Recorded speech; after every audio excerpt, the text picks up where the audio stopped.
Sa ibang balita, Panahon TV nagdaos ng isang information tour sa kanilang mga partner bilang bahagi ng pagdiriwang ng kanilang ikalawang anibersaryo. Ang buong ulat ihatid sa atin ang aming kasamang si Benj Bondok, live via phone patch. Benj, magandang hapon sa iyo. Magandang hapon, JC. Upang mapalawak pa ang kaalaman ng publiko at ng mga stakeholders ukol sa pagbibigay ng taya ng panahon, pinangunahan ng Panahon TV ang isang information tour sa tanggapan ng Philippine Atmospheric, Geophysical and Astronomical Services Administration o PAGASA sa lungsod Quezon. Kabilang sa mga binisita sa tour ang Climate Data Division na nagsasagawa ng mga pag-aaral ukol sa mga estadistikang may kinalaman sa ating klima.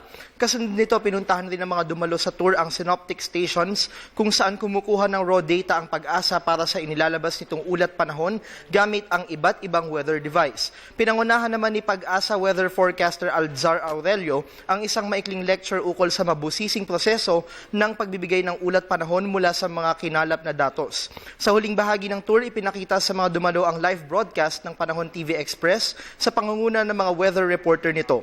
Sa kanyang mensahe, binigyang diin ni UB Media President at Panahon TV Executive Producer Donna Lina Flavier ang kahalagahan ng sapat at tamang impormasyon ukol sa lagay ng panahon bilang kaagapay sa pamumuhay ng mga mamamayan.